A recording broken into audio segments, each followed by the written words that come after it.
слишком рано начал играть. Я до сих пор играю.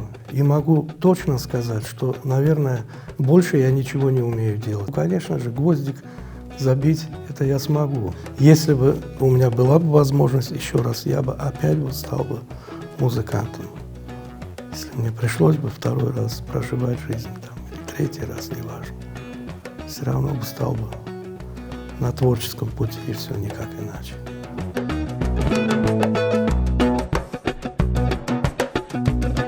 Мама у меня не имела образования никакого вот музыкального, но она сама по себе была очень музыкальной. Я вот сколько ее помню, ну как все, наверное, крымско-татарские женщины, они вот почему-то обладают какими-то уникальными способностями в плане музыки. Вот папа мой был музыкантом, он был свадебным музыкантом, играл свадьбы.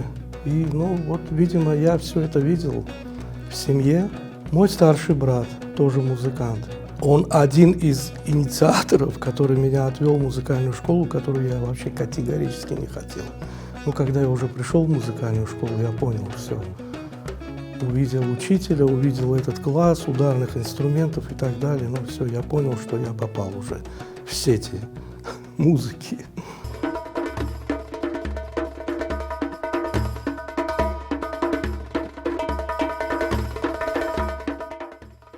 Мне, оказывается, было 5 лет. Мне подарили такую небольшую узбекскую дойру. Моя тетя сделала мне такой подарок, и вот он какой-то, этот подарок, в общем-то, оказался каким-то судьбоносным. Но интерес я, наверное, проявлял прежде всего к ударным инструментам. Почему-то вот так вот как-то сразу получилось. Я абсолютно не задумывался о том, что хочу я играть на трубе или ударной, и все, и больше ничего. Учась в музыкальной школе, у нас было обязательным играть в оркестре, играть в ансамбле, играть в русском народном оркестре, играть в узбекском оркестре, симфоническом оркестре и так далее. Ну, я это уже понял, что это, ну, наверное, тот путь, который, собственно говоря, уже сама жизнь, она мне подсказала, что все-таки я, наверное, буду музыкантом, вот и все.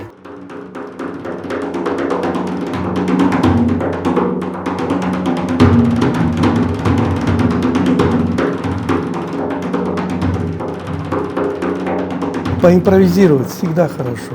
Это свобода. Без работы ничего, естественно, не получается, я это вам однозначно скажу. Чтобы импровизировать, у тебя должен быть вообще полный объем, полный багаж. Ты должен знать музыку, ты должен знать различные приемы игры. Играть где-то и симфоническую музыку, где-то эстрадную музыку. Но вот все вот как бы вот потом вот в таком большом обхвате, когда ты имеешь вот большой объем, вот большой формат музыки, который у тебя в голове вот сложился, ты потом начинаешь использовать это все.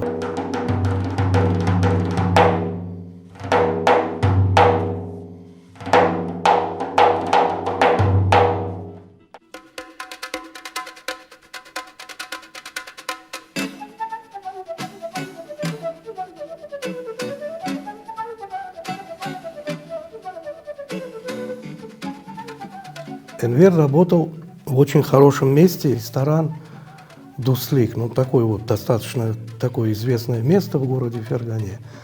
И у них там что-то случилось с барабанщиком, ну то ли заболел и так далее. Ему посоветовали меня.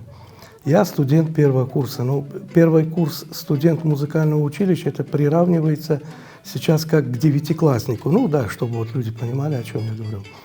Вот я пришел с ним, отыграл, и первое, что он мне сказал: ты знаешь, говорит, Русти, ты вроде бы неплохо играешь, говорит, но вот что-то вот, говорит, не то. Это вот было такое достаточно первое интересное знакомство. Ну, у меня какая-то такая внутренняя обида была, и все. Ну, я просто понимал, что действительно, наверное, я что-то не так делал. А потом, в последующем, конечно, мы продолжили с ним совместную работу, это уже время прошло и так далее, но с ним всегда мне было очень интересно и комфортно работать, я бы сказал бы так. Очень интересный музыкант, и как человек, и как друг, и так далее. Противоречия, как с музыкантом, всегда бывает, но мы уже на таком этапе, когда мы уже столько работаем, что мы, глядя друг другу в глаза, уже начинаем понимать, что он хочет, И он знает, чего я хочу, и я знаю, чего он хочет от меня. Шикарный, выдающийся музыкант. Вот просто с ним играть одно удовольствие.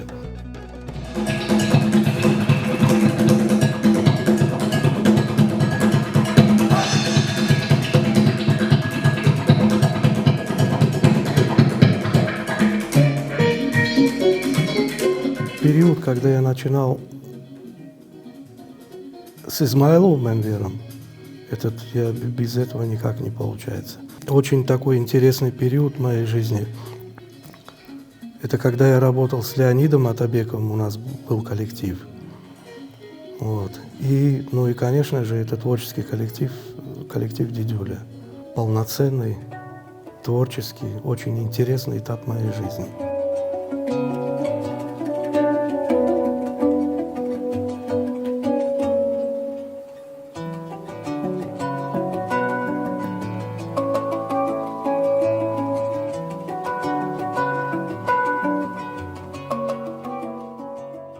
Проект Дидюля уже существовал, конечно. Как я туда попал? Так вот опять Энвер, видите, да? Энвер был в Москве у них в гостях. Они искали перкуссиониста. И тут же Энвер говорит о том, что «А что вы, говорит, вот берите Рустика». И они мне передали там, тогда поезда ходили, там, передают кассету. Я эту кассету дома прослушал, где-то, я не знаю, там сколько, недели две. И они приглашают меня в Москву. Я, собственно, уже приехал, можно сказать, подготовленным где-то. Я уже представление имел, что и как, в плане музыки. Мы по одному разу, по два раза проходили произведение, всю концертную программу прошли. Все, говорит, остаешься, будем сотрудничать и будем работать. 15 лет.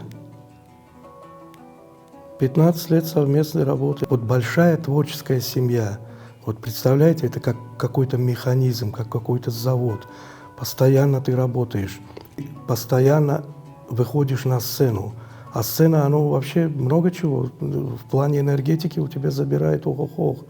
Ты там ни на секунду не можешь расслабиться. Там все четенько, ты должен... Вышел, отработал, как положено. Никаких там косяков в этом смысле у тебя не должно быть.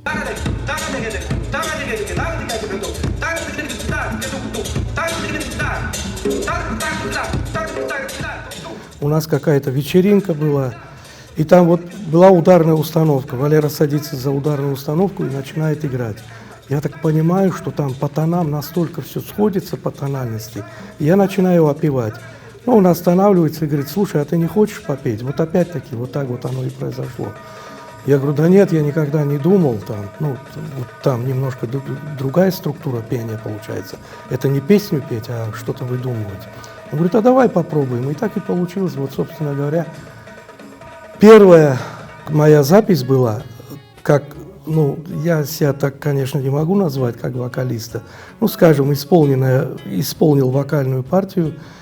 Это композиция «На рассвете». Вот тогда я запел. Буквально несколько аккордов, и вот эти аккорды надо было петь. Но при этом ты не должен был ни одного слова не сказать, а просто опевать. Но это, наверное, вы знаете, этот вокал, я бы сказал, он такой приближенный к африканскому стилю. Мне почему-то африканская музыка всегда нравилась, она и нравится сейчас.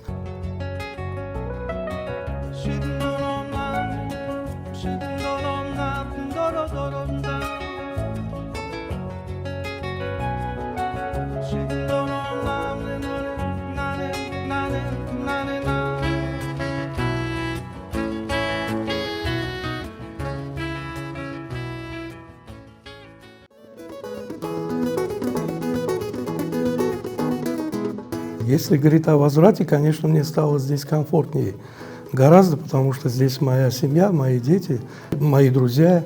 Гораздо лучше я себя, конечно, здесь ощущаю. А в плане творчества, конечно, немножко, потому что я немножко еще и другую музыку начал играть. Что касается поля деятельности, если так бы сказал, да, немножко скучновато. Но ничего, когда-то и отдыхать приходится. Так что здесь я буду совмещать полезное с приятным, дом, музыка и так далее.